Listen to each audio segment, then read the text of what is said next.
Thank you, Shelley.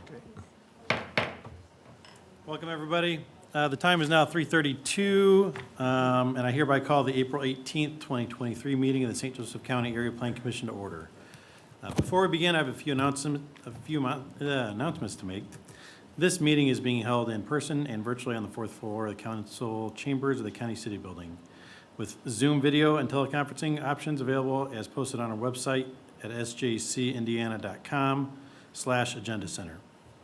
Regarding public comment, we'll first ask for any public comment for those sitting in the chambers, and then call on the members of the public attending remotely. If a member of the public attending remotely wishes to participate in the public comment portion of the meeting, you should then indicate this by using the raise hand function in Zoom and/or by messaging the host in the chat function. Please clearly state your name and address for the record. We ask the board members state their name when making a motion and a second. Lastly, please silence your cell phones so they do not disturb the meeting. Now that announcements are over, may we please have the roll call, Shelley? Mr. Devon? Present? Mr. Hawley? Present. Mr. Krasinski? Present. Ms. Hannon? Present. Mr. England? Present. Ms. McCombs? Present. Ms. Gendron? Present. Dr. Thacker? Present. All members present. Thank you, Shelley. We are a 9-member commission. We have 7 members present in person and 1 member attending virtually today. If any petitioner would prefer to have their petition heard with more members present, they may ask staff to have their item tabled to future meeting when more members might be present. Currently, we have 1 seat vacant, so that isn't necessarily the case. So with that, may we have the reading for petition number 1, please? Rezoning number 1, a proposed ordinance, Samuel Mercantini. Zoning number 1, amend the zoning commitments required by ordinance number 20-18. Said commitments found in document number 1806814, recorded in the office of the St. Joseph County Recorder on March 26, 2018, for the property located at 14017 Dragoon Trail and 2 unaddressed parcels to the west, St. Joseph County. And number 2, to zone from R Single Family District to C Commercial District, property located at 14017 Dragoon Trail and 2 unaddressed parcels to west, St. Joseph County, APC application number 2993-22. Okay, good afternoon. This is Carl Brown Grimm, Area Plan Commission staff. Shelley, could you click on the presentation, please? So the petitioner today is requesting to rezone portions of the southern half of property located at 14017 Dragoon Trail and 2 parcels abutting to the west. As part of this request, they're looking to rezone the northern part of that hatched parcel there from R Single Family to C Commercial. And the southern part of the property that's already zoned C Commercial, they're seeking to amend the written commitments that it is currently subject to. In 2018, this portion of the property was rezoned to commercial, subject to those written commitments, to legalize a rummage barn that was operating as a commercial business on site. The written commitments can be found here. The highlights of them are 1, no access to the property from Elm Road. 2, the permitted list of primary uses on site are limited to those found in the B Business District, plus a few others found in the C Commercial District, including secondhand stores and rummage shops. And then 3, no off-premise signage is permitted.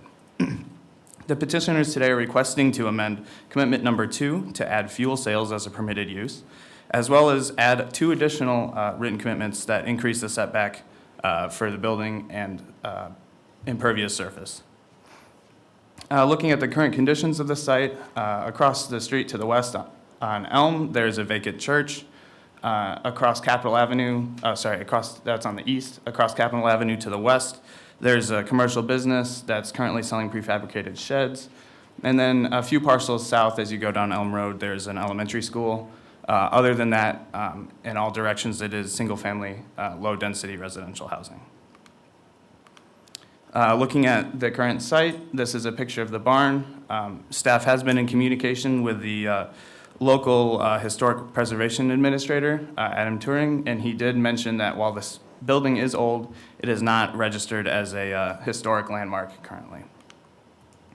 This is a view of the portion of the parcel to the west to be rezoned.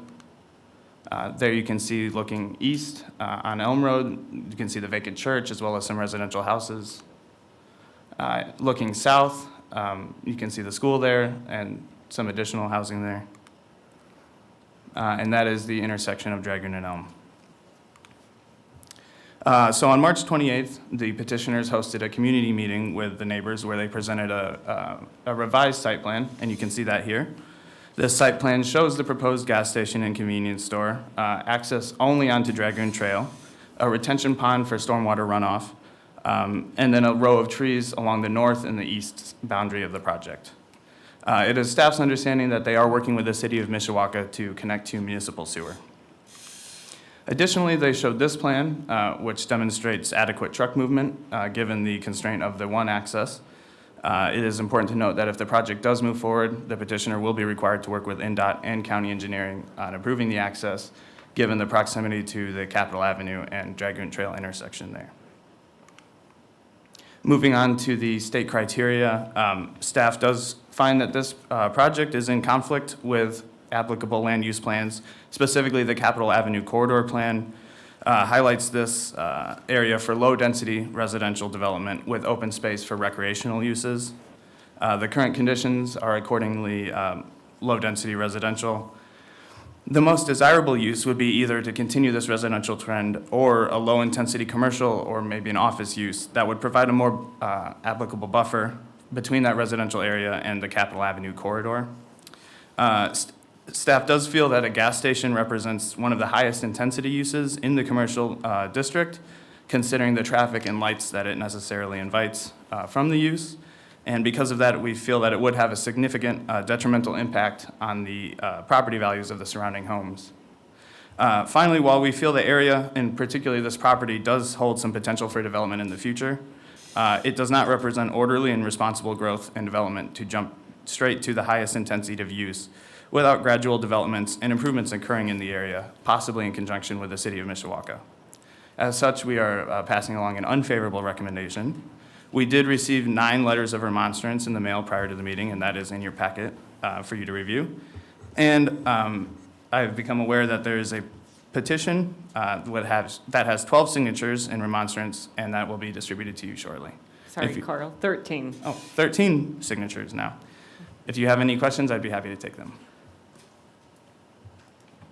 Thank you, Carl. Any questions? Otherwise, can we have the presentation by the petitioner, please?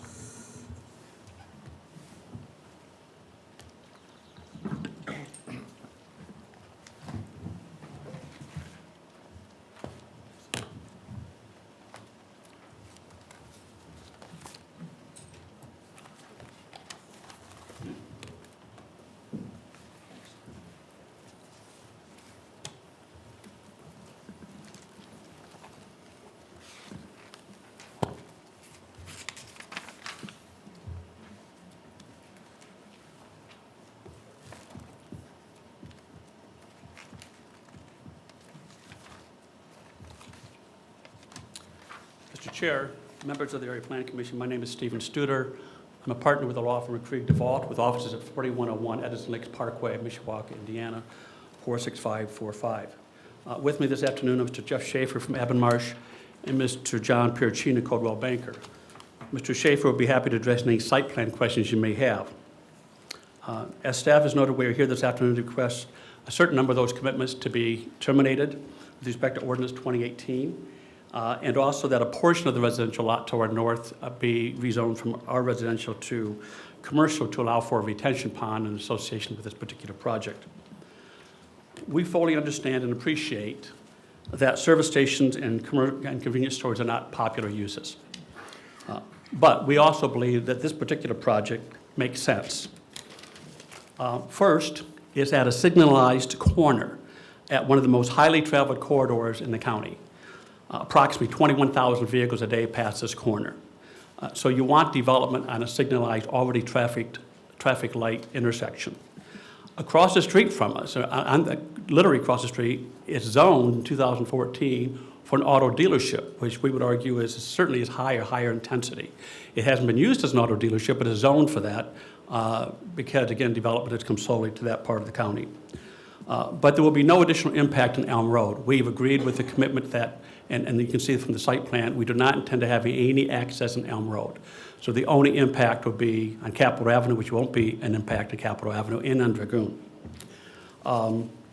Plus, it will be heavily landscaped. We will comply with the county ordinance with respect to landscaping and do any additional landscaping that we believe is necessary. And also that the hours will be limited. We have agreed to make a commitment that it would close at 11 o'clock p.m. every night, and no services would be offered there. Continue, please. Thank you. So as I mentioned, is that at a signalized corner with over 21,000 vehicles a day traveling north-south and about 2,800 vehicles traveling on Dragoon. We did meet, as the staff has noted, with a number of the neighbors on March 28th. And although some said we don't want any development here, whatever, we did have a lot of good, positive interaction with many of the neighbors about what they wanted to see. That's one of the reasons we changed the site plan to allow for no access on Elm Road. Cutoff lighting will be used, as is common nowadays, so no light will spill over outside the immediate area. One of the biggest questions that we got that evening, and I know the news media has mentioned this as well, and I think the staff just mentioned it. At tab B, you will see that there's statements that this is an historic barn. It is not. It is an old barn, there's no doubt. But I think that if you look at these photographs that are behind tab B, you will see, to put it kindly, that this is in very bad shape. And I can tell you that the owner does not intend to put any more money into this barn. He will either try to lease it up, and it hasn't been leased for some time now. He'll either continue to try to lease it up as is, or it will be torn down. But this is not a historic barn, and this barn is going to be removed at some point because it is, as you can see from those photographs were taken only a week or so ago, in very bad shape. At tab D, I would point out to you that to immediate west, as I already mentioned, is commercial property, is designated as an auto dealership. To immediate east is a vacant church. And we would propose that actual structures within a football field of the site are 2 or 3 actual structures. Now, property lines are different, but the structures themselves, as you can see, are set back. So we are 300 feet approximately from all but 2 or 3 structures. So it will have a minimal impact. And again, we have to meet with all the county codes with respect to lighting, down lighting, cutoff lighting, and landscaping.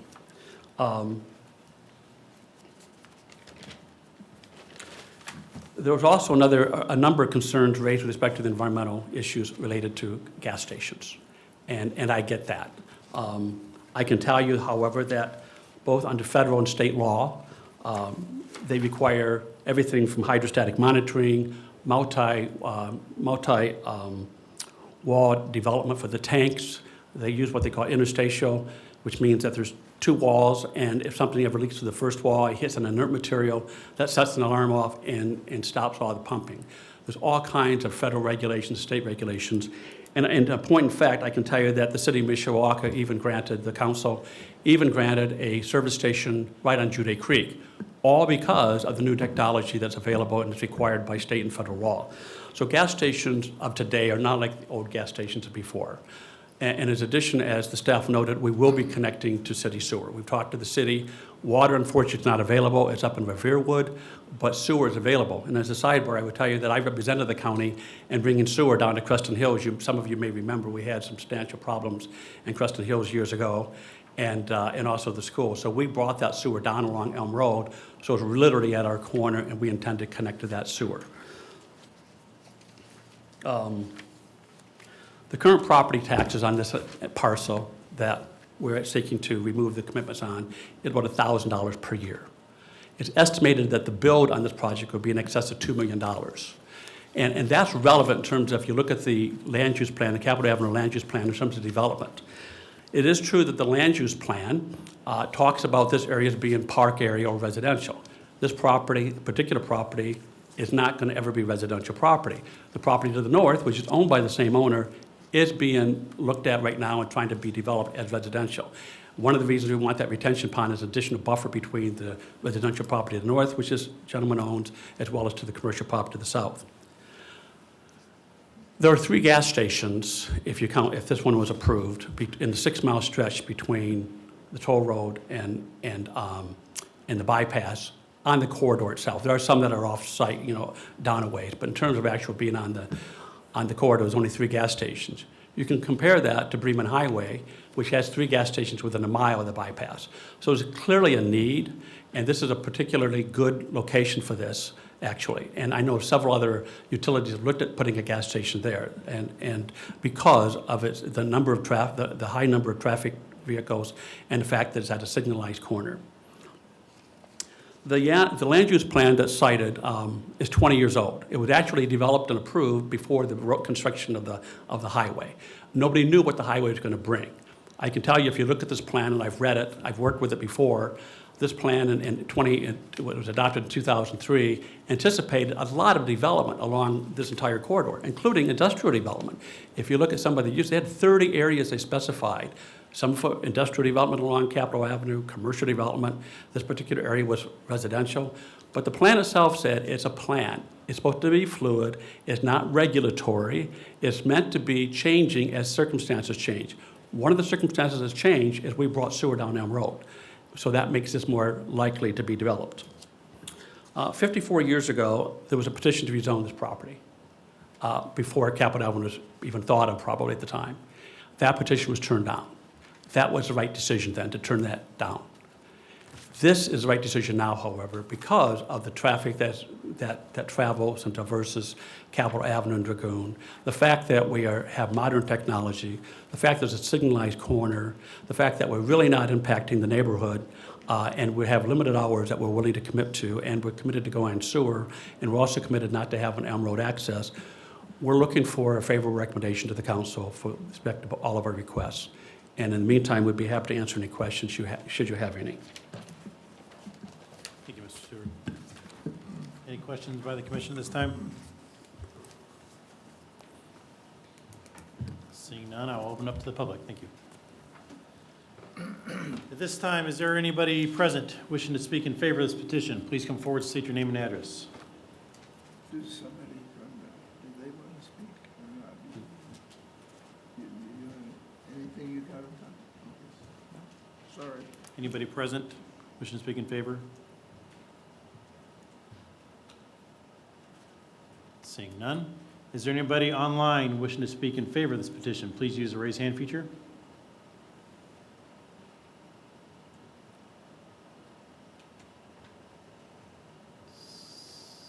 Seeing none.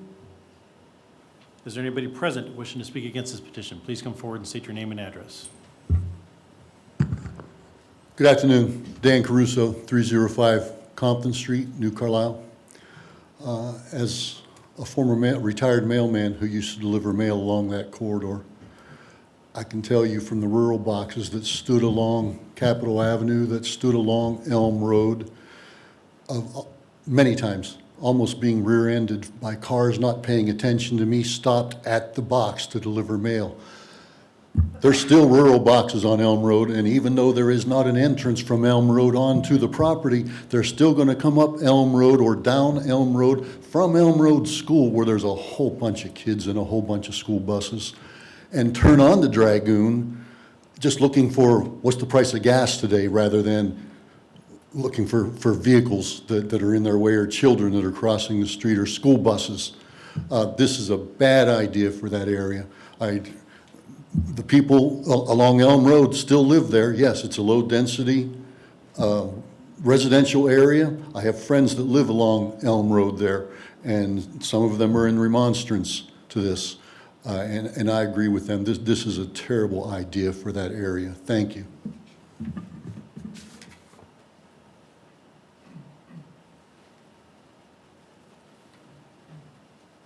Hi, thank you for being here. My name's Carolyn Siebert. I live at 139. Please speak into the microphone, please. My name's Carolyn Siebert. I live at 13922 Dragoon Trail. In agreement with this gentleman, there's going to be a whole lot of traffic. He talks about 20,000 cars going down Capitol, and he wants to bring it onto this block-long residential, family-orientated area. It's just not, it's not for us. It's just for business as usual. I got retainers in, I'm so sorry. It's for their business, it's not for us. And the Planning Commission, I believe, when they did the Capitol Corridor, they planned for different areas for, if they wanted to build a gas station down like on McKinley, further down on 12th Street. So there's areas for development. They don't have to take a residential family school area and put a high-traffic business there. Thank you.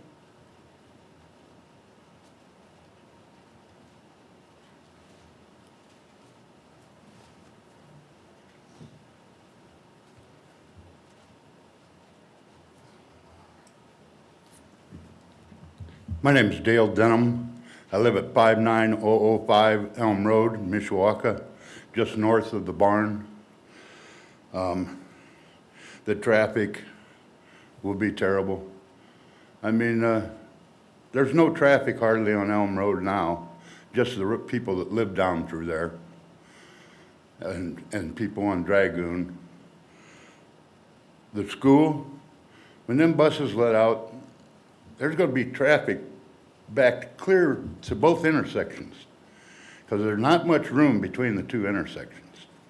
So the traffic's going to be backed way up. We used to, when they had a stoplight there, I hope you don't think about doing that, our power went out all the time.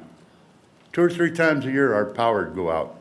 They took the stoplight out, our power hasn't went out since then.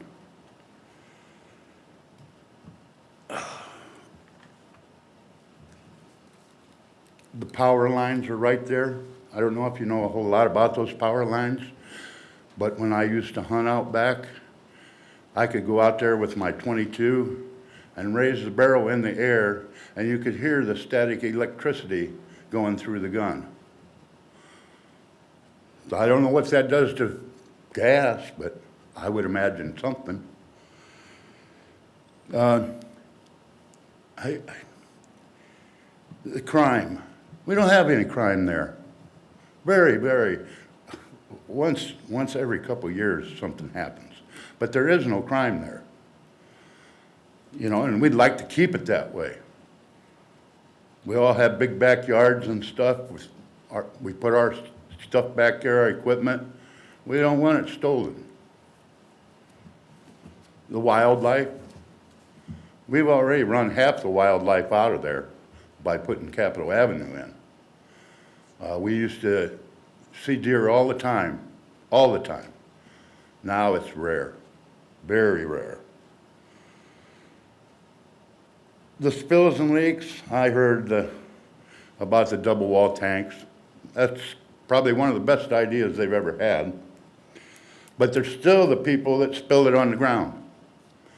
And don't tell me it doesn't happen. I've seen people drive away with the gas hose still in their car. So it's going to happen. There's going to be some leakage on the ground. The trash.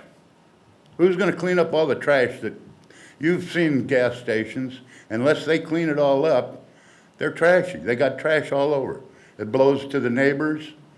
You know, we got enough trash where they're throwing their beer bottles and stuff out along the road. The property value, I'd sure like to keep it where it is. I mean, that gas station is not going to help the property values at all. I heard that the shape of the building. Well, he's been renting it out ever since I've been there, and I've been there 40 years. And he's been renting it out. So if it's good enough to rent out, it's good enough to repair.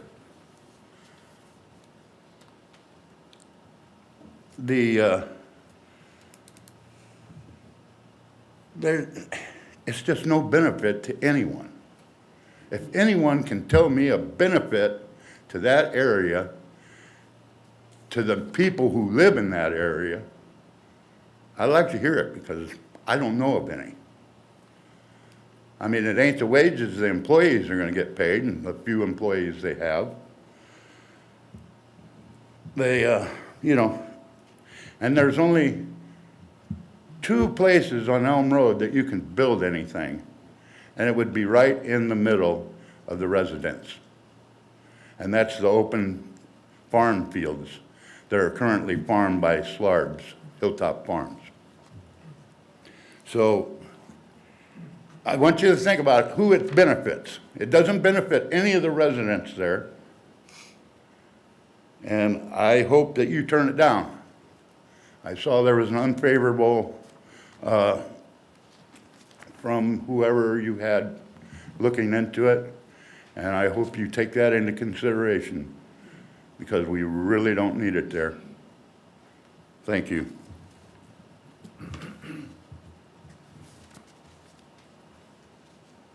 Anybody else, please come forward.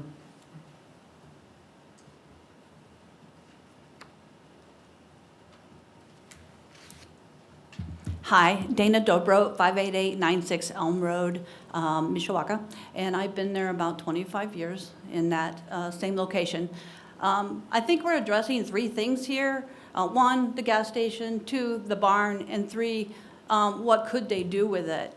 And I want to start with the gas station and some of the things I've heard. We don't want it, but there's reasons that we don't want it. Obviously, it's going to be it's right there. I want to talk about a little bit where everybody's saying the traffic is. That Elm School has 100 to 120 passenger cars that pick up students every day. That's a lot of cars. And we're talking about an intersection that's just 2 lanes. I mean, 1 lane going, 1 lane on the other side. And so it gets compacted right down there. It always has. I took my dog for a walk the other day. I wanted just to count. I had 10 cars while I was walking 5 houses towards this intersection, 10 cars. 3 stopped, completely stopped, 4 rolled through, and 3 never stopped. And this is an ongoing problem that we've always had at this intersection. That's why it went from light to sign to now it's at the sign. Anyway, you also have 10 buses that go through there 3 times a day.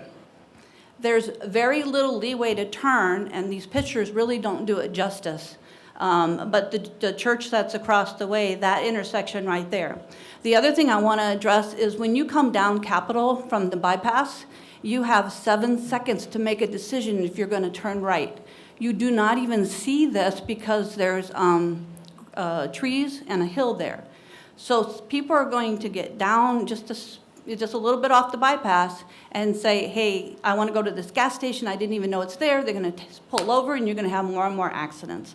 We've had umpteen accidents at the intersection of Elm and Dragoon, and this is going to cause more on the bypass, on turning right there. What they're trying to explain, I think, all the residents, is it's just an awkward position. Even if you go across the street to the business they're talking about, they have an awkward business there because there's just no leeway to turn right into their business. You don't see a lot of business in there either for that reason. We have Revierewood. You go all the way down Elm, it's a dead end. It's a cul-de-sac with no residents on it. They're not showing that. And then you have residents that come from from Revierewood down Elm. And what you're going to get now is that traffic's going to pick up, obviously, and that's going to cause more issues too. Of course, we have the low water table there too that everybody knows about. That's already been discussed. And like tanks are going to break. Things are going to go wrong. So on addressing on the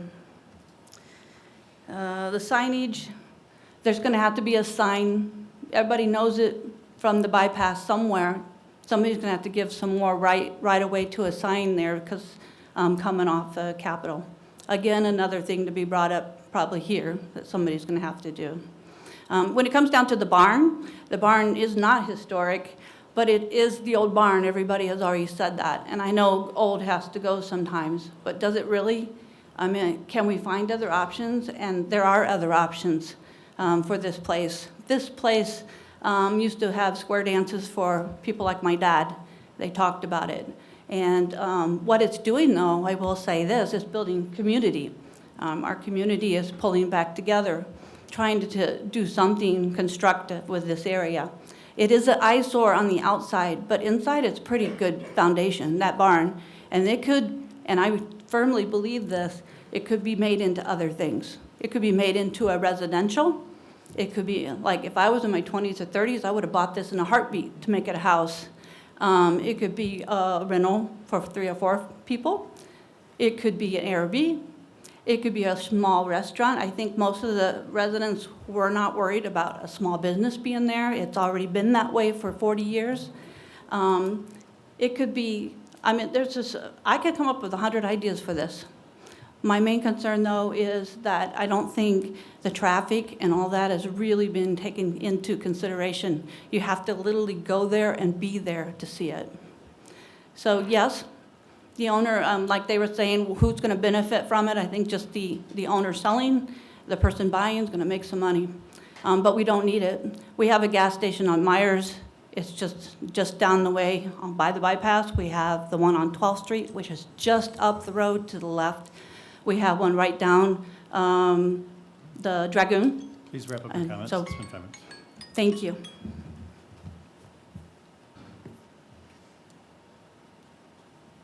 Anybody else wishing to speak against this petition, please come forward.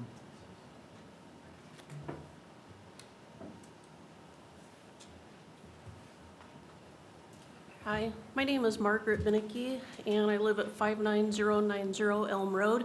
I'm just to the east of the barn, the old barn. And I understand that the gentleman that's looking to purchase a property is the only one that has actually come forward to purchase it. But at the $475,000 that they want for the property, it's no wonder that a gas station is the only person that's come forward. I do agree that cosmetically on the outside, it's not great looking. But as the last lady said, you know, it's inside, it's structurally sound. I was in there when it was a couple different flea markets. It has good bones. It could be fixed up. The problem was finding someone to renovate it and do something with it. It would be costly, but it could be done.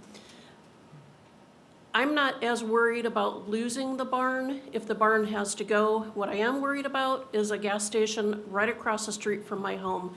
I don't want it. We don't need it. There's, as the last lady said, there's 2 gas stations up by Meyer. There's 2 further down on East 12th Street at Fur Road and 12th Street. There's Charlie's right on 12th Street just off of Capitol. We don't need it. If you drive a little further, Charlie's is right there. It's a very small street to be trying to bring people in and out. As everybody else has said, there's a lot of school traffic. My husband actually sat and watched one morning with all of the traffic. If you're going to be trying to put people in and out of that driveway because they can only use the one driveway, it's a lot of traffic to try to get in and out of there. It's a very busy road. I also still worry about, you know, groundwater because our well water is very shallow. We have really good water. I'd like to keep it that way. I understand that he said that the tanks, you know, should not leak and that there's a second, you know, there's an alarm. But the fact is, it could still happen. I don't want to contaminate my water and run into problems like we see all across the United States. I'd like to keep my water. Again, someone else stated that there's, you know, the runoff from the gas station. They're going to have a retention pond behind it. What happens when we get these huge rains that we've had lately and that overflows, gets into the ground? What about that? You know, that can still contaminate our water. We all have well water around there. I don't, you know, he's talking about, you know, they can put in certain lights so it doesn't flow over. I kind of like looking outside and having it dark. That's why I moved out there. I've lived there almost 30 years. I'm not opposed to having a business there. I understand that it will have to be sold. I do not want a gas station. For so many reasons, I do not want a gas station. And, you know, they're selling that property along with the rest of the property that butts up to that other gentleman's property. What happens after, you know, they put in a gas station? What are they going to do with the other properties? Are they going to then try to petition for, you know, a car wash? Are they, you know, for storage? We don't want that. We don't want the crime. We don't, you know, the other gas stations, They have ODs in the bathroom, the parking lot, they have robberies. We have a quiet neighborhood. I'd like to keep it that way. If I choose to sell my home at some point in the future, I don't want to find out that it's going to be sold for $100,000 less. So the money would come out of our pocket, as far as the value of our home, to put money in his pocket. That is not fair to me. You know, a business on the corner, we're all used to having that flea market there, and that's fine. But we don't want a gas station because I believe that would bring the value of our homes down, and we just don't want it. Thank you.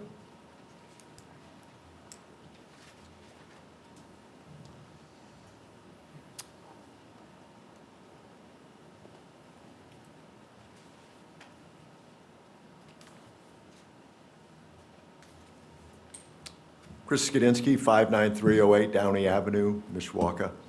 I guess first of all, I think the committee did a good job on the recommendation. Oddly enough, on the way here, we passed the Phillips station on Monroe and Lincoln Way. There was 3 police cars outside the station. We had an office across from a gas station a year ago, and the police were there quite a bit. Just mentioned that it'll put an additional burden on the county police department.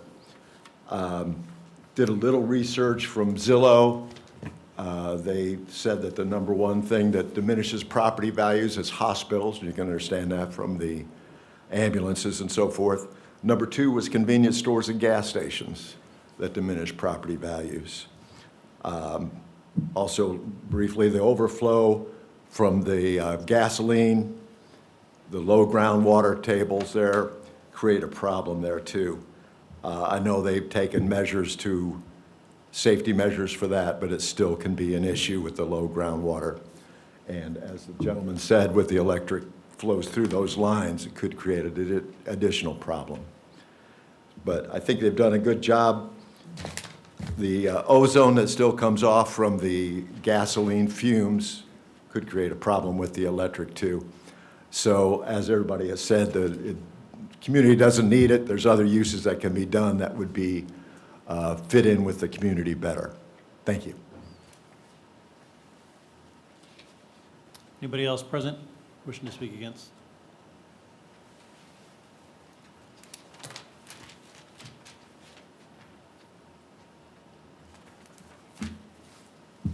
Hi, my name is John Benicki. I live at 59090 Elm Road.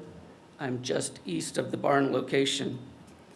My wife and I have lived there for 29 years. We bought the property 32 years ago so that we could live out in the county in a quiet area. In the time that we've been there, Elm Road has gone from a quiet road to being turned into 331 so that the state could develop Capitol Avenue back to a quiet road. Capitol Avenue was developed as a limited access highway to get traffic between the bypass and the toll road. It was never meant to create development along the corridor itself. If you look, there are only 9 intersections along that entire stretch. The state of Indiana protects 331 with law, and that's the only state road in the whole state that's protected by law, so they can't put in curb cuts or do anything that would restrict or create more access to the road. Each of the 9 intersections that go up along Capitol Avenue has restrictions on it as far as driveways either east or west of the intersections. At Dragoon Trail, there is not supposed to be any access to Dragoon within 400 feet that is not a right turn in, right turn out. The proposed driveway that they are showing is well within that 400 feet and would create serious problems with traffic to the schools in the morning. Last week, I went out and stood on the corner and took pictures of what the traffic looks like on the corners in the morning. buses were backed all the way up so that the back of the bus was into Elm Road, waiting for the light at Capitol. There is a left turn lane on Dragoon heading south. Part of the proposal would cut that left turn lane in half. And that would just, we have the school up the road, the buses are twice a day. It's just standing out there at the corner, I almost saw 3 accidents on the one day I was there. Adding the gas station is going to be a disaster. The only access for people that live on Elm Road or up in Reverewood to have a light is at Capitol and Dragoon. Adding the gas station will bring more traffic in and really create a bottleneck on Dragoon Trail. The developer is proposing changes to the Dragoon Trail. My question is, who pays for that? Is he going to pay for that, or is the county going to have to pay for that? Also, the way he's proposing the changes, he's moving the road farther to the south, away from his property and into the property of the White House, which is built in 1879. It's the historic White House that everybody calls it. And it was part of the property where the barn is today. We refer to the barn as historic, and when Capitol Avenue was built, there was a study done by Cole Associates. And as part of that study, they had to develop a route for Capitol Avenue. That route, and there's wording in there that states that it must avoid the historic Utzler House and Barn located at the corner of Elm and Dragoon. So in the eyes of the federal government, this is historic property. Unfortunately, to the local government, this has never been declared a historic property. At this point, the gentleman that owned the White House, they just moved in 2 years ago. He's put over $100,000 into his house to repair it and to make it a beautiful entry to the neighborhood. Putting a gas station across the street is just going to destroy the value of that property. Like I said, I live across the street. The value of my property, I've talked to realtors and they're like, what do you mean they're going to try to put a gas station in a residential neighborhood? Please wrap up your comments. Thank you.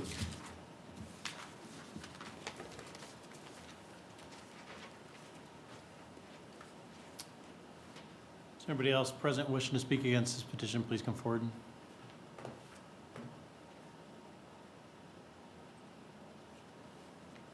Seeing none, is there anybody on, oh, do you want to speak? Go ahead.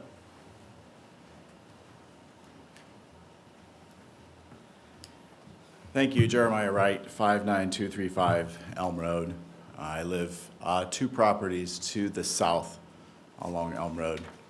I won't belabor any of the previous mentioned points. Thank you for listening to all of those. I do have concern as a resident there that if this property is rezoned, what happens to other properties nearby? Farm fields that would potentially be turned into other commercial properties. And as a resident there, I would hate to see a really quiet area turned commercial.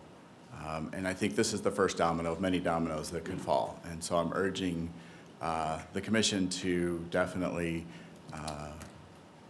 say no to this, but think of the future. Obviously, those who are petitioning are thinking to the future of money to be made. We're thinking of the environment. We're thinking not just the environment scientifically, but the environment emotionally for those who live there, financially for those who are invested in their properties. I also have put over $100,000 into my home and to the upkeep of that and not only maintaining it, but improving it, and would hate to see all of that loss through something like a business of this sort, bringing potential property values down. So thank you for your time.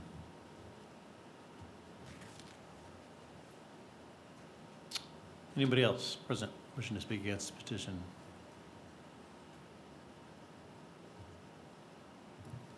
Seeing none, is there anybody online wishing to speak against this petition?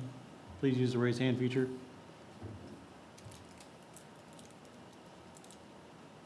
So we got, Go ahead, Eric.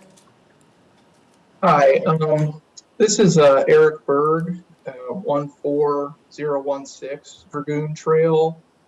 We are the old White House, just to the south. And couldn't be there today. We have a newborn son that has some health issues, so we're stuck at the house today. But my wife and I would just like to say that we are completely against this project. As a developer myself of restaurants, the DOT is never going to approve the site plan as it sits. They're gonna make the access go on Elm Road because it's so close to the intersection. It's kind of their standard MO is to push access to the side road where there's less traffic, which makes sense for fatalities, but it doesn't make sense for John, who's going to have all those cars headlights poking straight at his house. My property value is definitely going to be adversely affected by this development if it does go through. As John so graciously pointed out, we have been doing a lot of remodeling. We moved in a couple years ago to try and have a country life for our kids. We got 2 kids. Bill just turned 2 and little Harvey's 2 months. And we have dreams of, living out here in the country and really don't want to see a gas station from my bedroom window every night and every morning.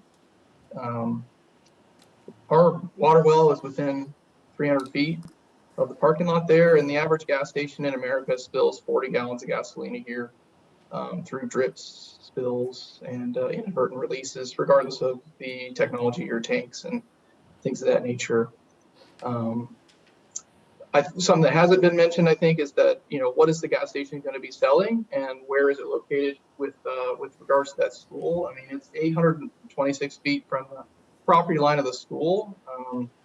And that's pretty close for, selling tobacco products, high sugar drinks, addictive products of all natures that, we don't really need to expose our youth to every day, twice a day on the bus. They ride by and see an ad for Grizzly Chew tobacco or the new pack of Marlboro Lights that they need to buy. And I just think that just does a detriment to our entire neighborhood to even consider a gas station on this corner. This property was only rezoned because the owner was running an illegal business without proper zoning before, and I believe that, honestly, the council probably threw him a bone to rezone it instead of just making him shut down. And in 2018, and they gave him those restrictions so that this exact thing would not happen. Everybody knows that Capitol is a busy intersection, but that does not mean that every intersection needs to have 4 gas stations on Capitol Avenue. So, again, I would just like to speak against this, and thank you for your time. thank you. Anybody else online wishing to speak against this petition, please use the raise hand feature.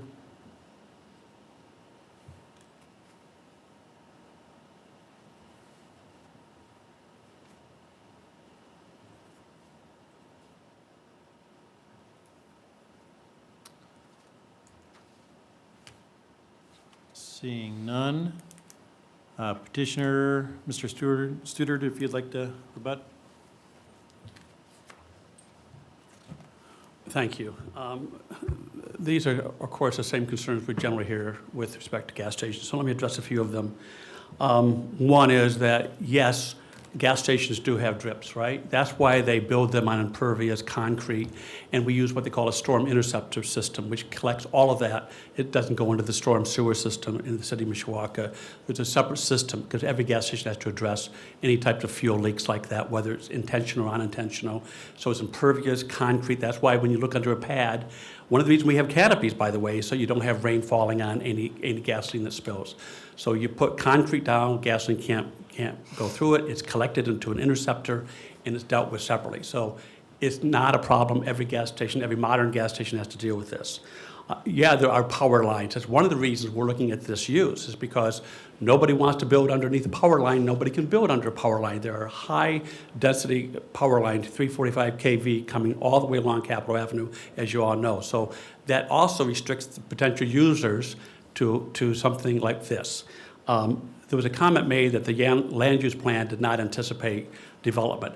In fact, all 34 pages of the land use plan talks about one of the benefits of Capitol Avenue is to encourage development, from the AM general plan all the way down, and there's 30 areas they talk about to encourage development along this entire corridor. So I disagree with the concept that development is not supposed to occur here. I will also say that the statement that 331 was moved to avoid the barn is just not true. They moved that in order to make it a separate connection at the bypass and also to avoid the school. With respect to the school, we're well aware of the school. I live there. I live just a mile south of here. And I used to go by the old Elm Road, and I could hardly get through because of the traffic in the morning on Elm Road near the school. There's exit at Ireland Road too, which allows traffic to come out and exit onto Capitol Avenue as well. Yeah, there are schools, buses, 10 school buses a day, twice a day. There's none on weekends. We understand that. We're coming right immediately off Capitol Avenue.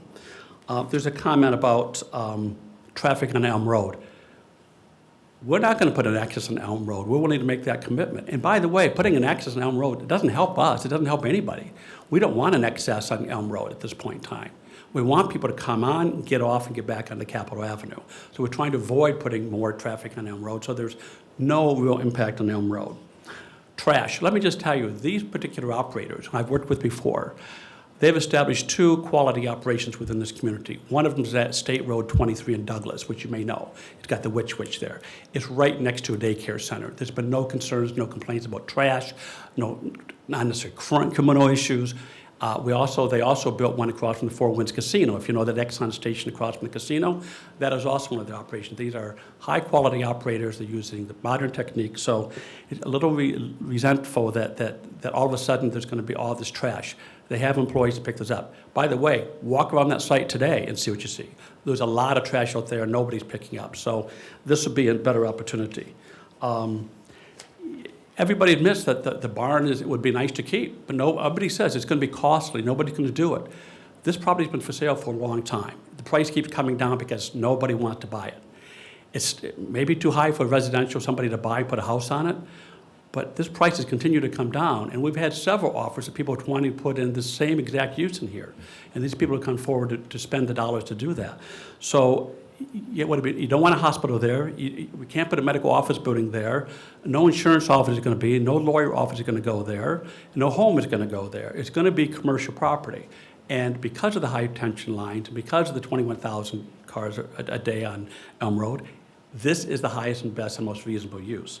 I'm trying to see if I've answered any of the other questions.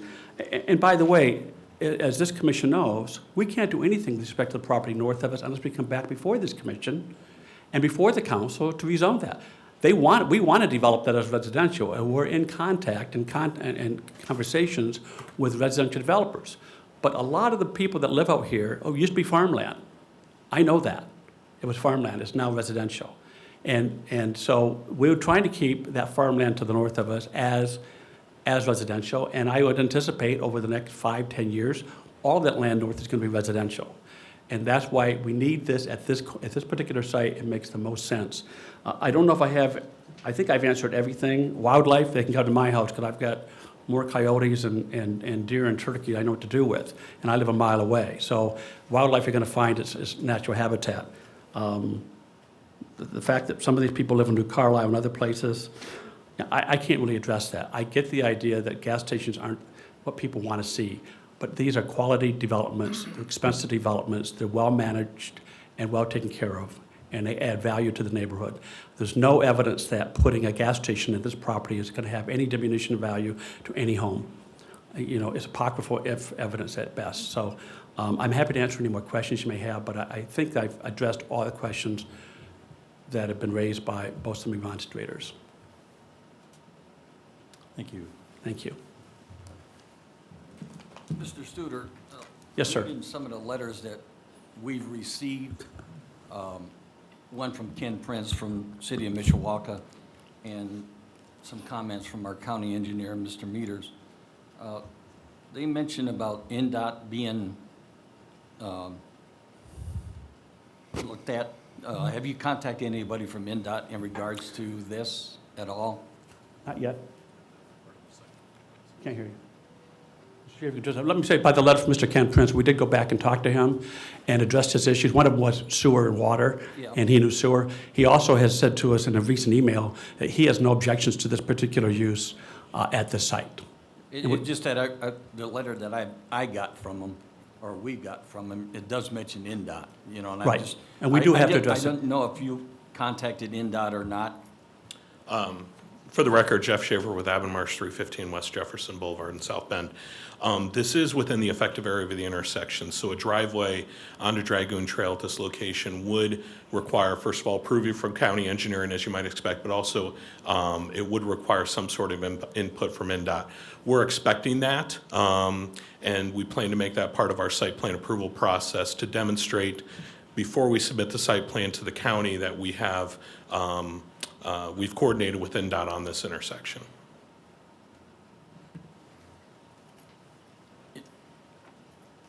And I see Mr., our county engineer back there, not to put you on the spot, Mr. Meters, but could you come forward, please?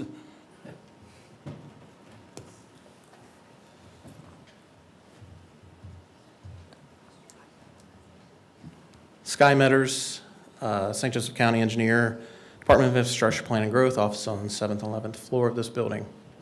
Yes, sir. Sky, and one of your comments or concerns was about turning lanes on Elm or Dragoon. Well, some of my concerns are that, and based on the site plan I've seen,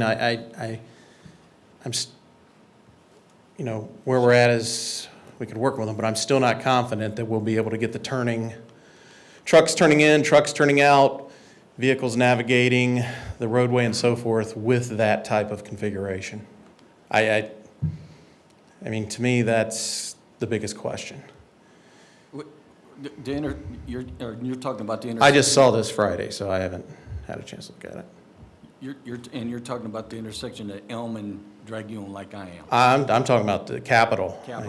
What about the intersection of Elm and Dragoon itself? I haven't looked at that too Okay. carefully. I mean, the way this is laid out now, I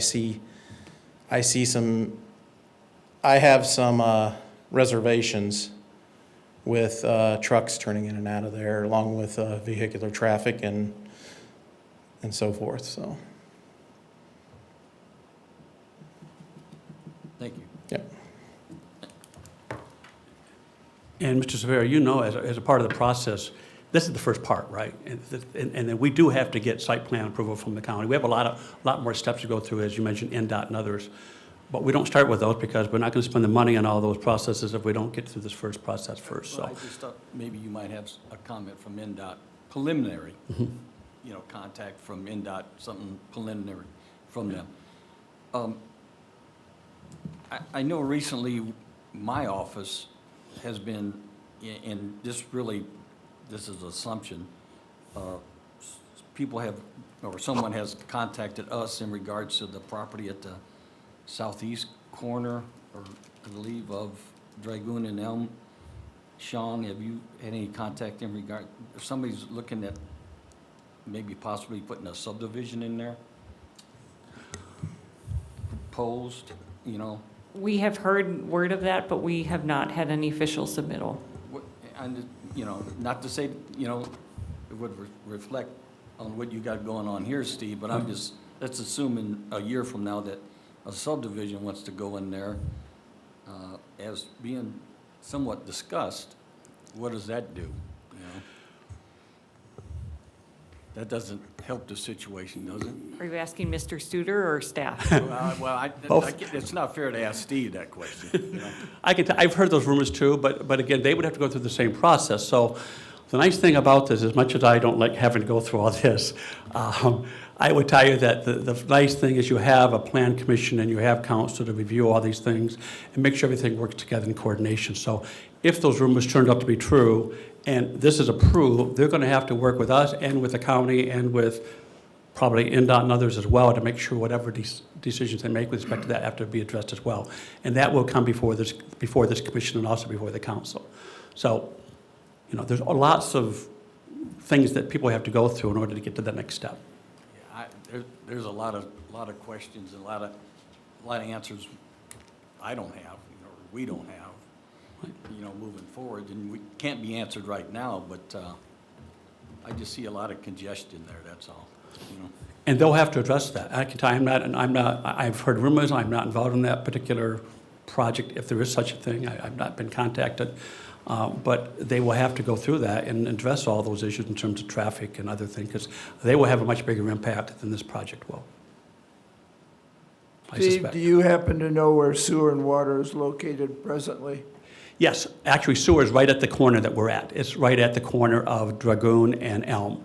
And so we're going to connect right there.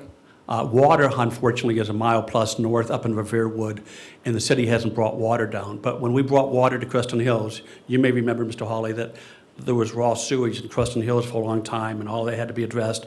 And we got the county and others to bring sewer all the way down.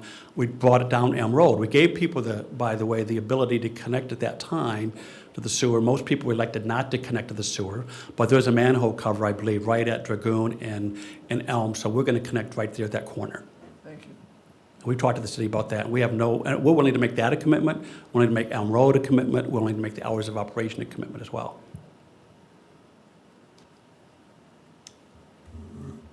I have to go. Sorry, my friends. Toddler's waiting for me, and daycare closes at a certain time. But for the record, I am in line with the staff recommendation for what it's worth. Thank you all. Any other questions by the commission? Steve, just one more question. Yes, sir. In regards to the retention basin, is there a plan, if we get one of these 100-year storms for overflow out of that retention plan?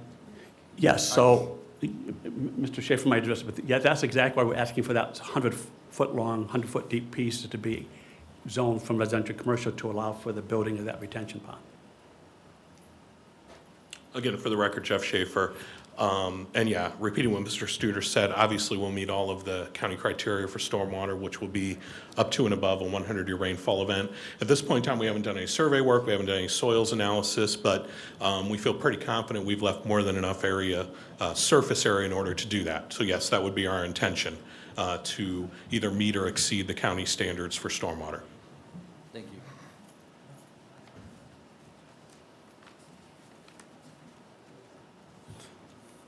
Just for the record, we have been talking to some people north of the property, the residential property, about developing.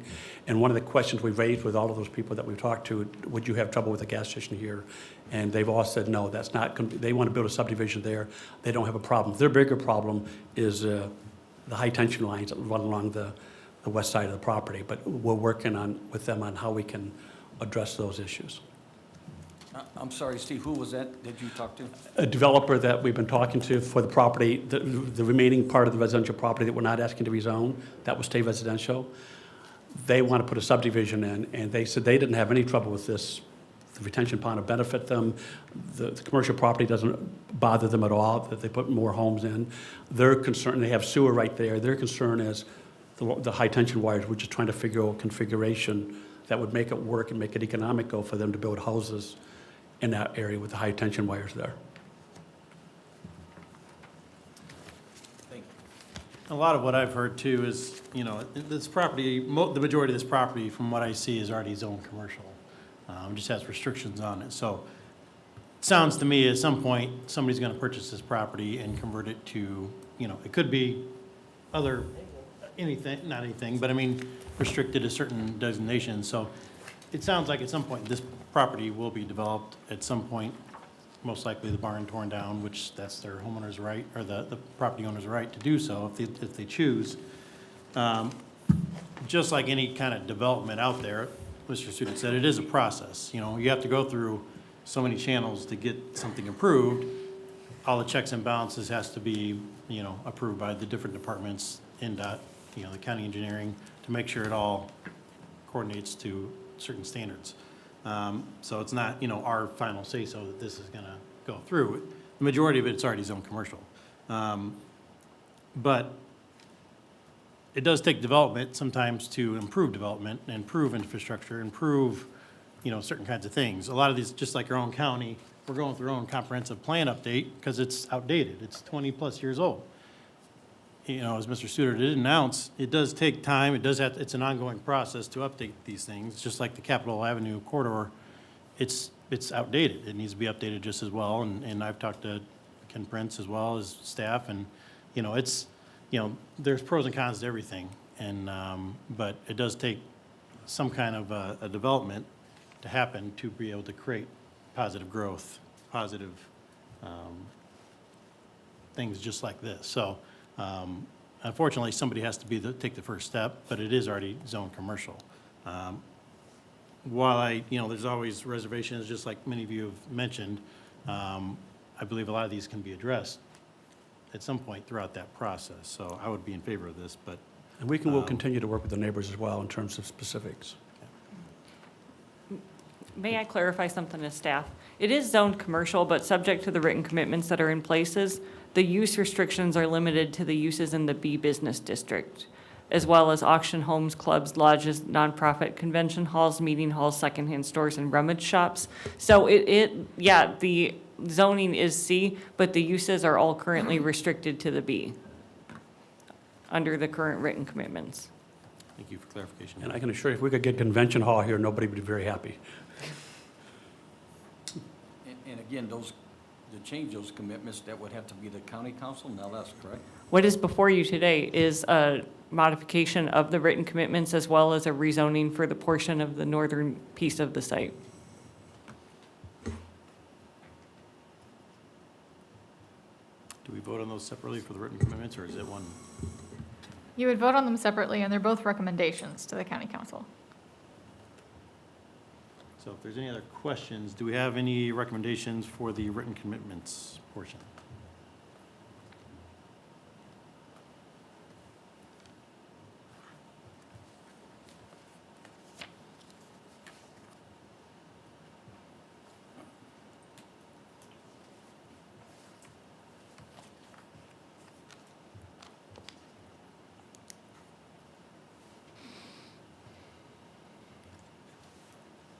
I'll make a motion to send it to the county council with an unfavorable recommendation.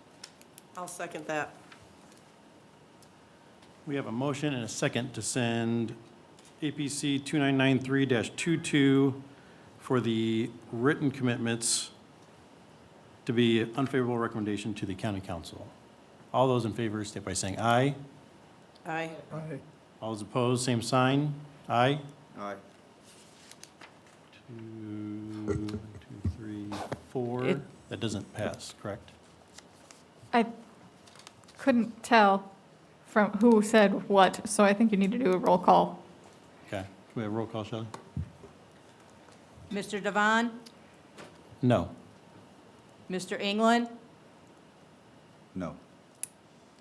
Mr. Hawley, Before I vote, I'd like to thank the people in the audience that came today to take the time to come here.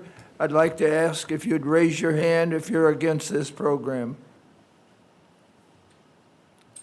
Thank you. My vote is yes. Ms. McCombs, Yes. Mr. Krasinski, Yes. Dr. Thacker, Yes. So yeah, that was only 4 yes votes, so that motion failed. We need 5 votes to pass overall, so. Did we get one way or another. Molly? Did we get? Molly left at 4:15. Molly dropped off the call, yeah. So do we have any other motions? The next one would have to be favorable under your bylaws. So per our bylaws, that we have to make a motion one way or another, favorable, unfavorable, or no motion at all. We still have to go through And the that's- the motion. And that is on the, So we still have to vote. Zoning? On the commitments, you're On the still commitments? dealing with the commitments. This is just the written commitments. So we have to do the same thing. So if we make a motion. Yeah, we I have can make a motion to vote favorably. We'll go through the same motion, do that. This- You want to make a motion? Tom England makes a motion to vote favorably. Adam Devine, I would second that motion. Mr. Hawley? No. Ms. McCombs? No. Mr. Krasinski? so this is to move the commitments to the county council for them to vote on the, changing the commitments. This is Yes, just and for the the motion is commitments. currently for favorable for that. Yes. Was a yes, Mr. Krasinski? Yes. Dr. Thacker? No. Mr. Devon? Yes. Mr. England? Yes. Motion still does not pass. Correct, it 3-3. failed again. So now we So need next would be no recommendation. Yeah, the next move would be a no recommendation to the county council.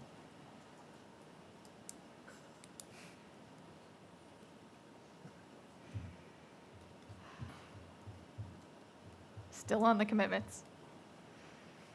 What was that, Brandy? It's still on the proposal to Still modify on the the commitments. So our only option is to make a motion for no recommendation from No the, rec- no recommendation from the council, the commission to the county council. I make a motion that we make no recommendation to the council. I'll second that, Bob Hawley.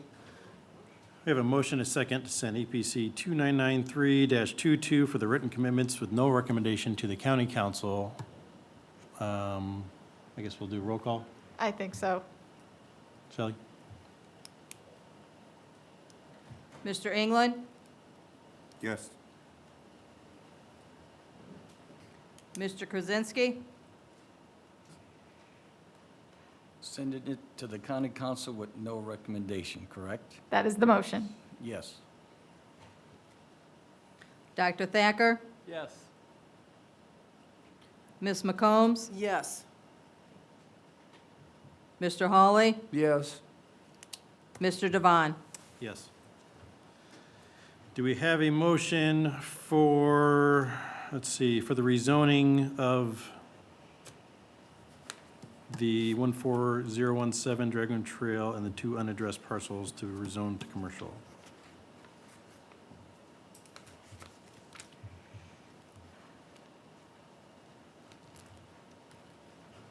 Again, would be the same way, right, Randy? Yes, you have to do favorable or unfavorable first. If that one fails, you do the other one, and then you can do no. So the one property is already zoned commercial, it's the other two parcels next to it that we're voting to rezone it. It's actually the north 100 feet Oh, I'm sorry. of the three parcels combined.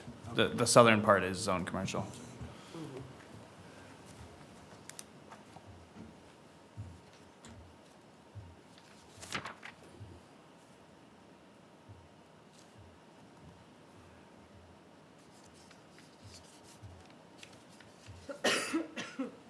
Anybody motion?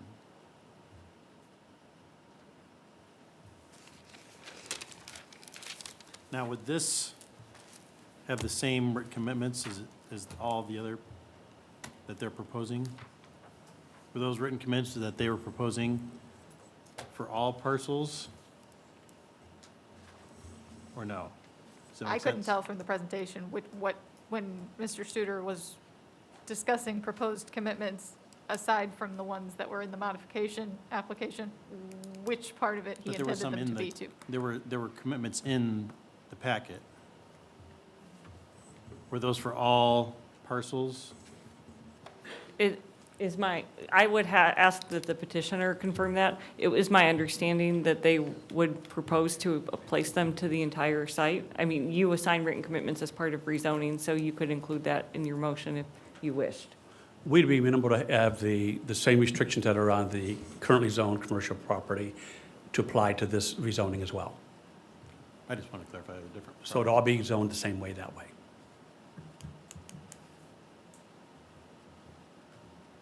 Do we have a motion for the rezoning? I'll make a motion to send it to the county council with a favorable recommendation based on the same commitments as what they currently are. Same two written commitments. I'll second that. We have a motion and a second to send APC 2993-22 for the rezoning with the written commitments with a favorable recommendation. To clarify, the commitments you're referring to are the ones that already exist on the other parcel, not the ones they are proposing to change them to. On the current zoning now, or current commitments that we have in place right now. This particular parcel doesn't have commitments yet. The one that we're talking about, but I'm talking about the commitments that are in The no access to the site from Elm, uses shall be limited to primary uses in the B Yes. district. Yes. And then the other uses noted, and no off-premise signage permitted. as you indicated under B, Without the fuel station. without the fuel station. Okay. So we had a motion and a second. Can we have a roll call vote, please? Mr. Krasinski? Yes. Dr. Thacker? Yes. Mr. England? Yes. Ms. McCombs? Yes. Mr. Hawley? Yes. Mr. Devon? Yes. Motion carries. Thank you. Can we have a reading for petition number 2, please?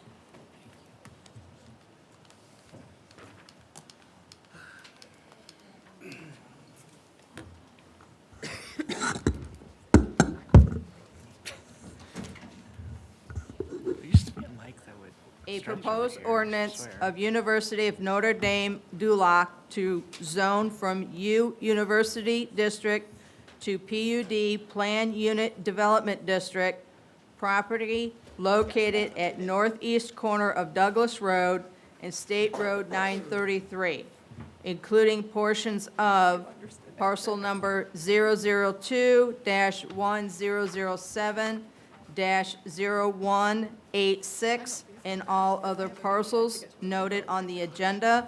St. Joseph County, application number 3002-23.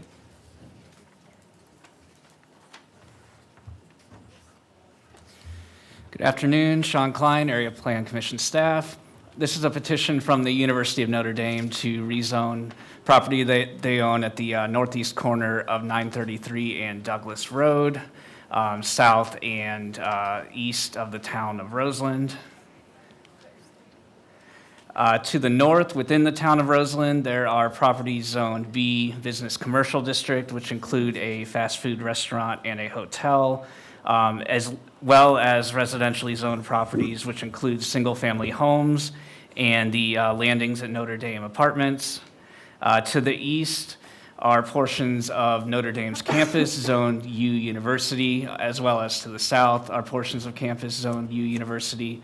And to the west, across State Road 933, there are properties in Roseland Zone B Commercial Business District, which include a restaurant, gas station, and an auto repair shop. Currently on site, there's not really too much going on. It's vacant. It's the current site of the University Village Apartments, so there's some drive remnants of that apartment complex. Other than that, it's just grassy with some trees. If you look at the site plan submitted, it's important to keep in mind that this is only the first step in the planned unit development approval. So if it goes through and it's successfully rezoned, they'll still have to come back for secondary approval, which is administrative. So What's on the site plan is definitely subject to change, including building layout, parking, retention areas, street access, that sort of thing. So there's still some unknowns to work through. The rezoning is just really to assess if it's generally suitable for the uses which are being proposed. In this case, it's going to be a mixed-use development, which will have townhomes as well as apartments and commercial and office uses. The way it's laid out now, it's showing the townhomes to the northern area there, sort of in the orange. And then the blue buildings are more like multifamily residential, with potentially with retail commercial on the first floor, and then possibly some office or retail buildings that are on the corner there. When you look at the history of the zoning and land use trends in the area, there was a prior petition to rezone this property in 2018 to C commercial and R2 residential district. This was also to accomplish a mixed-use development. This was soon withdrawn by the petitioner at the time. The way it's being proposed now as a PUD is going to be a much cleaner way to accomplish those purposes, because it allows the university to kind of the university and the developer to develop their own standards in terms of what they want the development to look like and what uses they deem appropriate there. The petitioner has commissioned traffic impact studies and has received comments from the county engineer and NDOT, the county engineer for the proposed openings on Douglas and NDOT for proposed openings on 933. So they're still going through that process. So like I said, it is showing 2 drive openings on Douglas and on 933, but that is subject to change in terms of the location and the number of openings. The site would be served by South Bend Sewer and Water. The county engineer has commented that based on these conceptual plans, they will need more retention to meet county standards. They've also commented that AEP may not allow retention ponds in their easement, which runs across roughly in the middle of the property from east to west. And basins in close proximity to roads will be subject to slope restrictions. Clay Fire has provided that the final layout will need to be reviewed for vehicle accessibility and maneuverability. Just looking briefly at some of the specific uses and standards that are being proposed. So they're proposing to allow uses that are permitted in the R2 residential district. That's where you get your multifamily uses, as well as the townhomes, as well as office district uses, B business uses, and C commercial district uses, with the exception of several identified excluded uses that they find would not be suitable for the development. Many of these aren't really all that feasible anyway, or they're just really antiquated uses that are still in the zoning ordinance. Looking at the development standards, so they're proposing 35 dwelling units per acre, maximum height of 90 feet. They are proposing a 10-foot setback from Douglas Road and a 2-foot setback from 933. The difference being there is this piece of state-owned land between the 933 right-of-way and the university-owned property in question. So a portion of the building will end up set back only 2 feet from this property line where it's proposed now, but it's still going to be 10 feet from effectively where the right-of-way is. So it'll be consistent.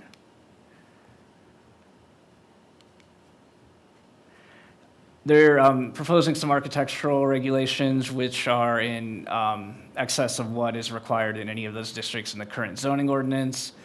There are restricted allowed materials, regulations related to facade. They're not allowing any blank facades.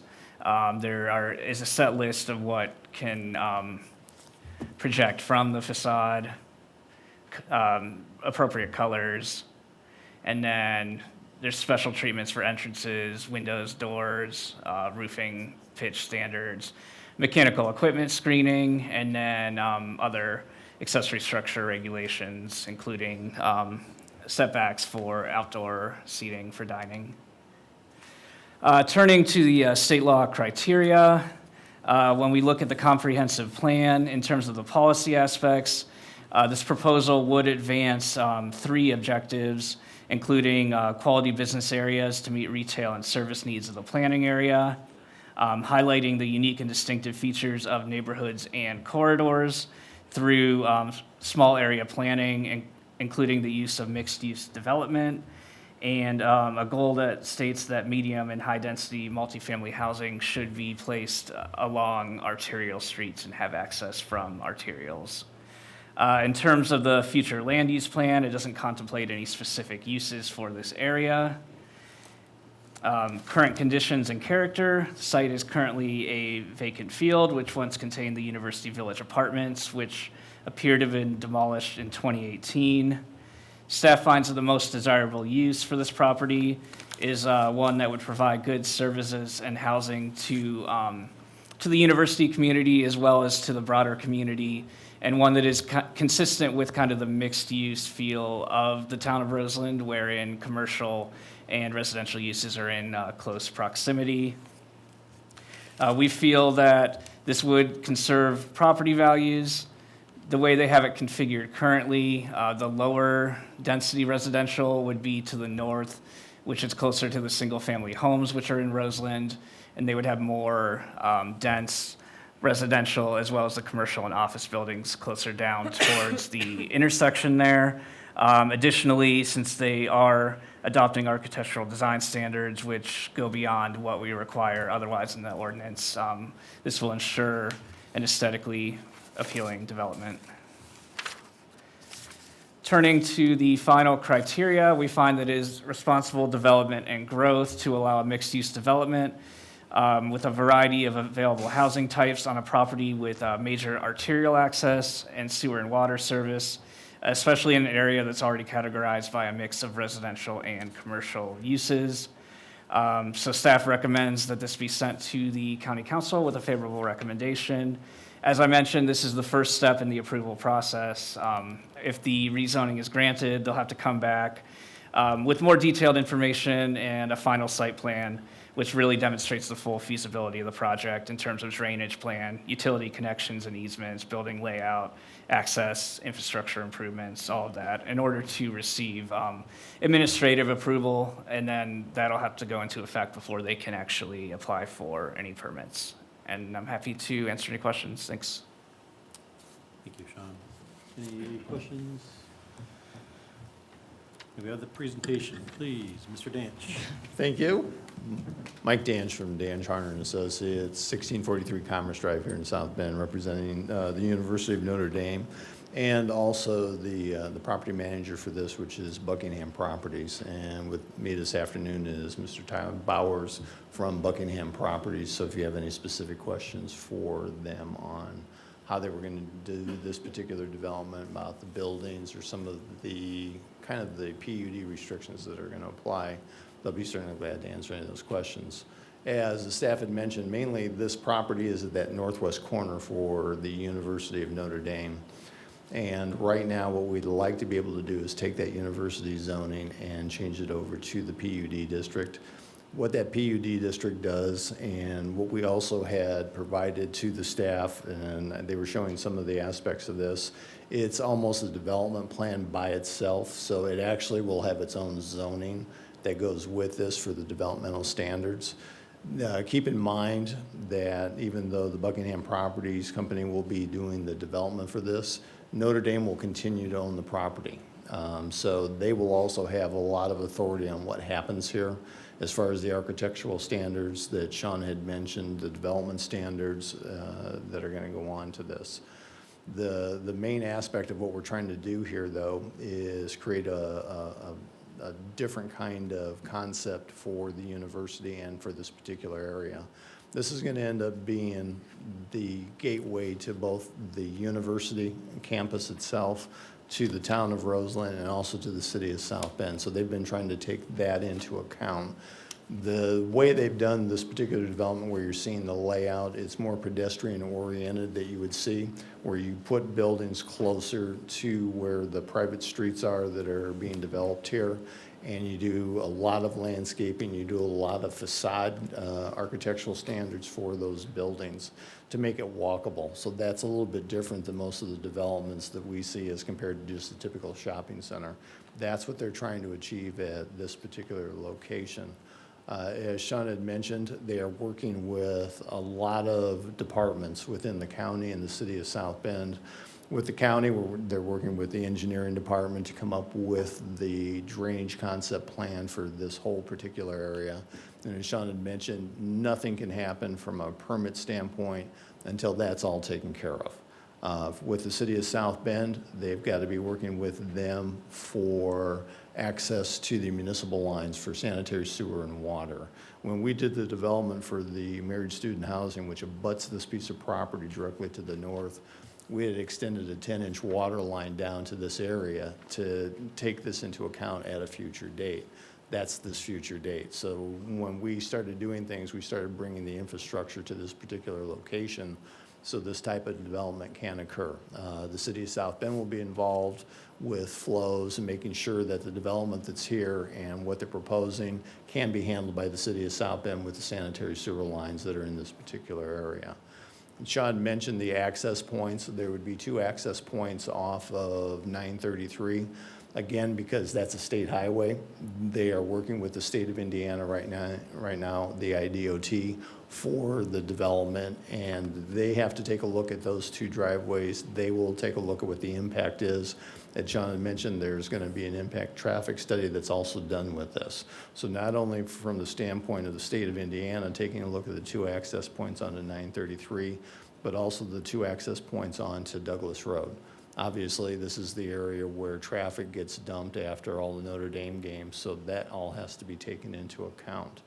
One of the issues with the drainage is they had brought up that we'll work with the county for making all the county standards, which is the 100-year storm, the 5-inch rainfall. And as you're seeing here, this is a preliminary plan. I had worked with them on some of this. By the time they get to the final site plan, there'll be larger areas for retention here or be using French drain systems to be able to meet that capacity that the county has. If they do any of the retention areas that you're seeing along the public streets, Sky Meadows has already been in conference and discussions with them on what the county expects for that with the slope areas and or kind of buffering to make sure that there are no accidents for any vehicles that are traveling down Douglas Road that could get into those particular retention areas. That large retention area that you see right at the very southwest corner of this property, that's already a retention area that's being used by the state of Indiana. When the state had done a lot of development along 933 and had improved the drainage capacity for that highway, that was this particular location. So this development also has to work with the state of Indiana to make sure that it not only continues to handle the water runoff from State Road 933, but also for this particular development to the county standards. So that will happen as well. Like I said, the main goal here is with the PUD is to allow them to do this particular development. One of the things that we also did as part of the writing for the PUD standards is that we made sure that we gave the staff authority to basically answer any questions where there may be some issues with determining the type of uses, the architecture, the lighting, parking, anything at all. The staff has authority to make those approvals. And the reason for that is that by allowing the staff to do it, there's a better interaction. The staff could still make a decision that says, okay, whatever you're making that change on, you have to go to the Board of Zoning Appeals to get a final say-so. But by having the staff involved and allowing them to do the approval process, that speeds it up and allows us not to have to go to the board on certain recommendations. And that's the great thing about a PUD, is keeping the staff involved in how we do all the types of development. From a phased-in standpoint, what you're seeing at the southwest corner of the development, this development takes in just under 30 acres of ground of the campus property. The blue areas that you see there, that would be ending up being phase one of the development. The orange areas, which are townhomes, there's about 357 townhomes that they would like to develop, and that would be phase two that Sean had mentioned up along the existing residential for the south side of the town of Roseland. Within that phase one area also, there will be a mix of just the retail uses that are going to be there, but there will also be some residential components, apartments within that section as well. The third phase of the development, which is over by the retention basin that you see, it is by the AEP easement area, that would be for marketing for 55 and older apartment units. And so that's going to be the third phase of this particular development. If everything goes according to plan, what would end up happening is you're looking at a development that's probably in excess of $150 million. It'll take a little bit to do the development because obviously they'll have to work with market conditions and with construction type things. But if all goes well and they would receive approvals, if they were going to do the first phase of this development, they would be looking at 2024 to probably start this. And if you have any questions for me, I'd be glad to answer them. Thank you, Mike. Okay. Questions? Otherwise, we'll open this up to the public. Thank you, Mike. Is there anybody present wishing to speak in favor of this petition? Please come forward and state your name and address.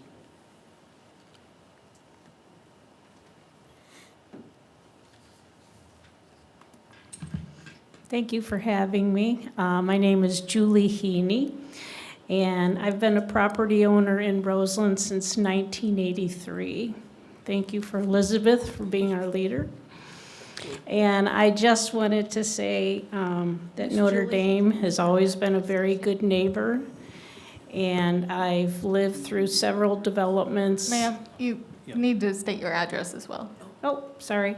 So 141 East Cripe Street. And Notre Dame has been a very good partner in our community. And I have just full confidence that this development will be a great addition to the Roseland community. And so as someone who's had a lot of experience with apartments being built to the north, graduate housing, and students who parent that housing development, Notre Dame has always come through on what they said they were going to do. They repaved our street, which was a dead end. It's currently 12 homes, and we do have access to the apartments to the north and the apartments to the east. So I did have a concern about additional access with this development, but as the gentleman spoke, there will be no access on our residential street. So I thank them for that.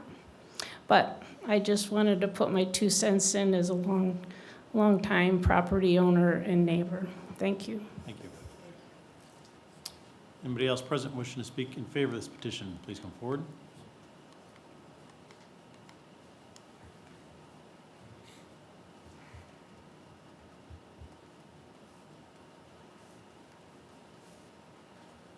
Hello, my name is Erin Huang, and I also live in Roseland, 127 Dublin Street.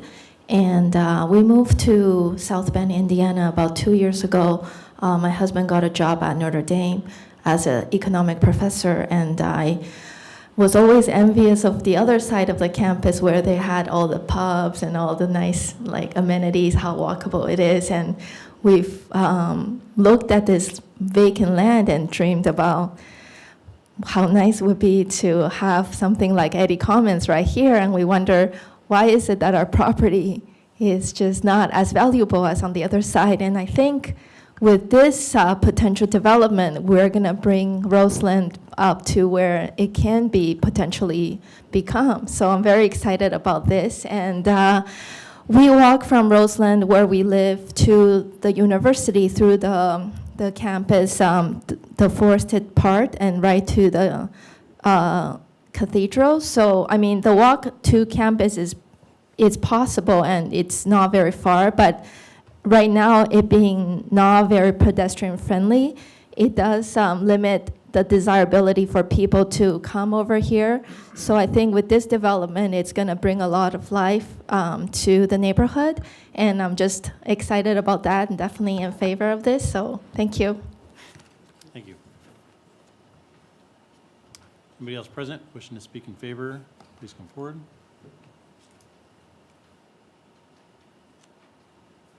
Seeing none, is there anybody online wishing to speak in favor? Please use the raise hand feature.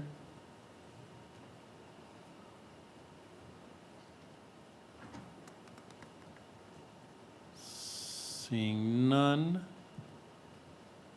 Is there anybody present wishing to speak against this petition? Please come forward and state your name and address.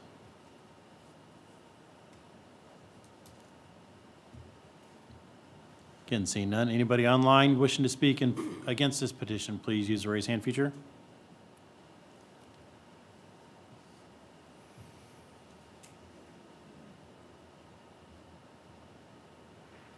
Again, seeing none, I will now close this portion to the public. There was no against. Is there any last comments or questions? Everybody, staff? Otherwise, may we have a motion? I'd like to make a motion that we pass APC 3002-23 with a favorable recommendation. Second.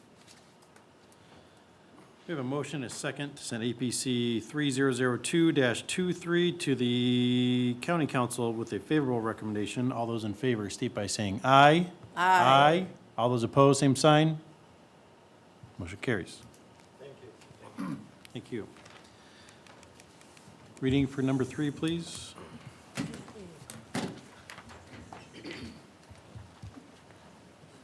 A proposed ordinance of MFD 2 LLC to terminate written commitments found in the office of the recorder as document number 0615145, which were required by rezoning ordinance number 3506 for property located at 54505 26th Street, or tax ID number 002-2077-3510, St. Joseph County.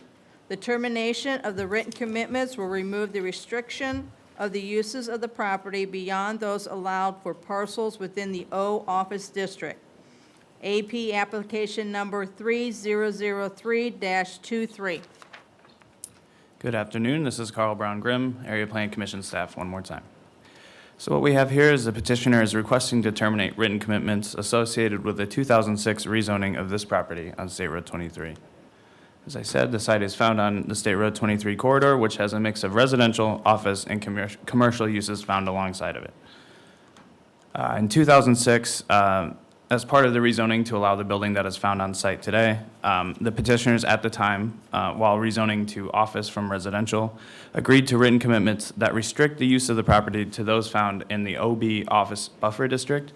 Specifically, as you can see there, it's any office for professional, business, governmental, and quasi-governmental use. So this restriction permits most office uses. However, it does not allow for medical office uses. And it is staff's understanding that a new tenant is proposing a sports medicine type use for an office, which is, again, not permitted by these current written commitments. Here's a look at the current office as it is today. Looking at State Road 23, that's kind of down toward the commercial side of it. And there's sort of the residential side of State Road 23. There's a residential neighborhood that this office use abuts on 26th Street. Here's the current site plan. It's important to note that the building, landscaping, parking, it all is consistent with the office district development standards, and no changes to the building or the site are proposed today. It's simply to remove that written commitment to allow for the sports medicine use. Looking at our state criteria, staff finds that this is consistent with the comprehensive plan, specifically to develop quality business areas to meet the needs of the community. The property is currently being used as an office space, which is among the most desirable use of the site, given it is that transition along State Road 23 between residential and commercial uses. Again, no physical changes are planned for the site, so property values will be conserved. And like I said, that office use provides low-intensity transition between the commercial and the residential portions of State Road 23. So staff does feel that this represents responsible development and growth. We are providing you with a favorable recommendation, and I will take any questions you have. Thank you, Carl. Being none, can we have a petition by the petitioner, please? Denny?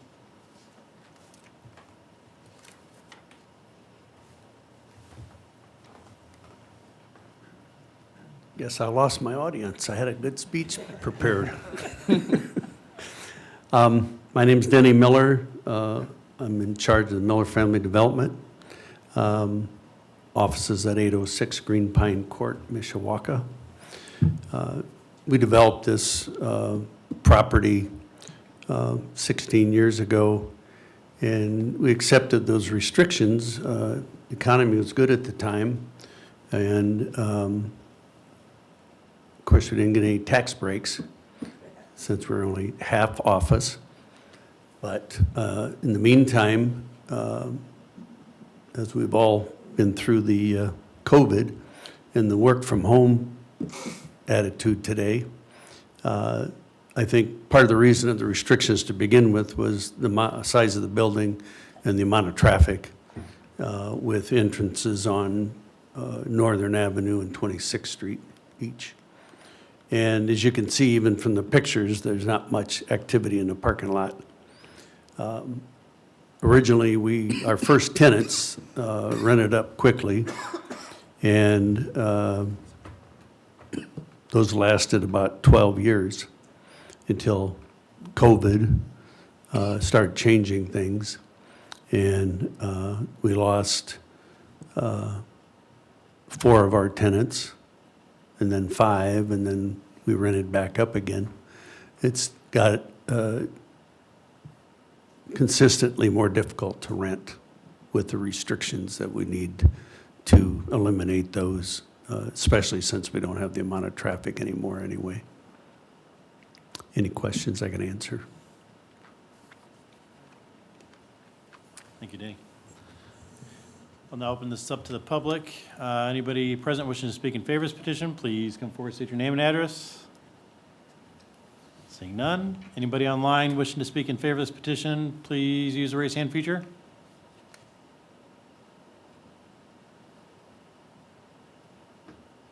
Seeing none.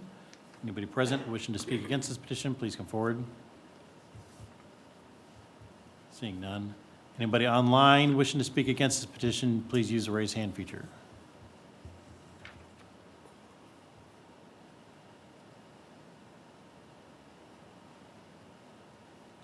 Again, seeing none, I will now close this.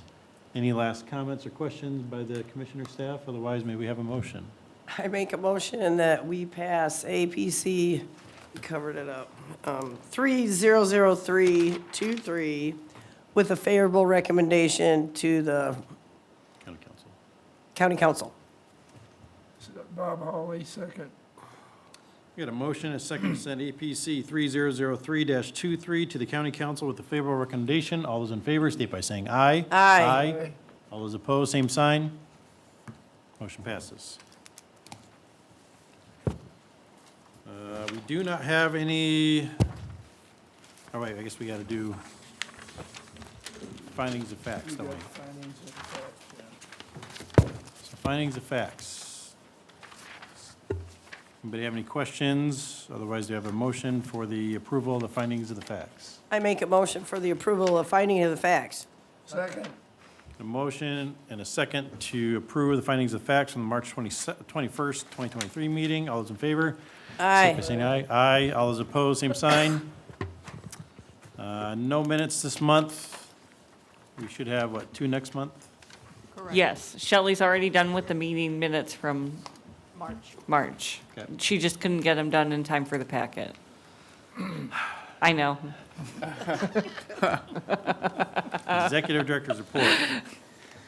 I've started to, after looking through some of my predecessor's reports, notice that he was giving you a summary of all the petitions that went to council. I apologize for not doing that for the first 2 years, but I will make sure to do that now. I gave you an annual report that had a full, listing of the docket of what went, but I've started to include for you what happens after the petitions leave. The ordinance that approved the rezoning to university for the solar array on 933, that went. The beauty shop on Cleveland at 16700 also has been approved. And then we have, that were not approved for the packet, but were approved last week, the 2 written commitment petitions, the termination in the IEC area, as well as the IEC overlay part 1. Part 2, stay tuned. Right, Sean? Yes. Stay tuned. Coming soon. Coming soon.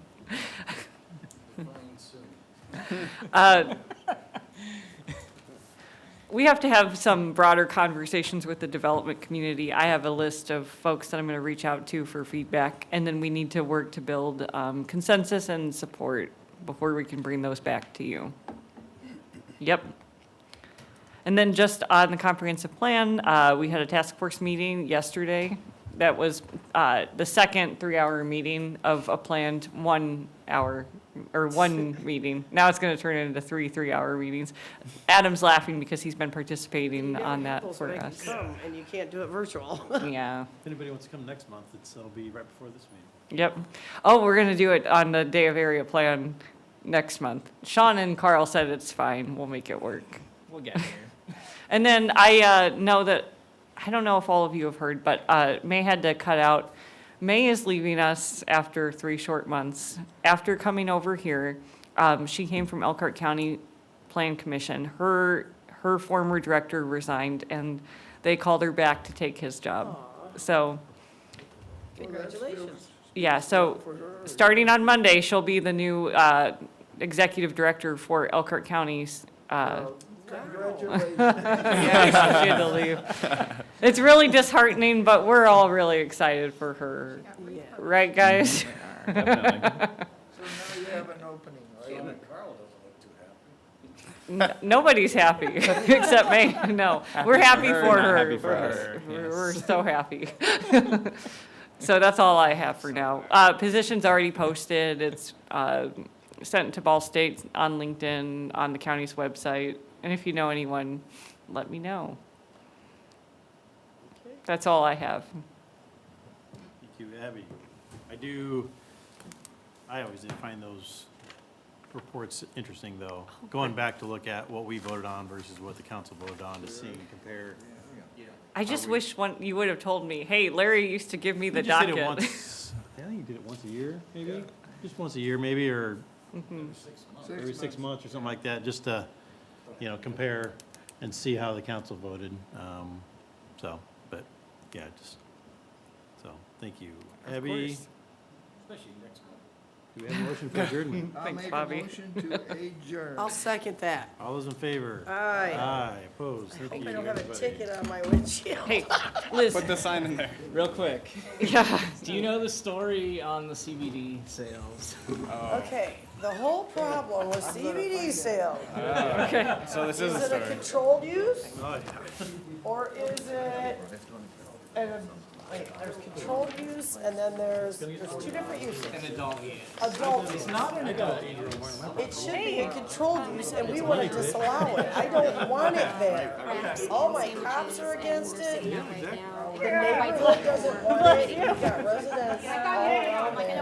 Okay, no, that's what I need to know. We really don't want that. So it's a controlled use and it's too close to 2 other controlled uses, right? Yes, and I put everything to Pete Augustino to confirm that. Okay, Our town great. attorney, because Yeah. I don't make a move without him. I Okay. find that's good practice. Is he gonna get in touch with me when he? I don't know, but Okay. he probably It would should. be really good to know before I make a recommendation. I can ask him. Or you can call him, you got his number? Yeah, we Give can. him a call because we don't want it. I'll tell you right now, police No, department. that's what I need to We're up do. to you.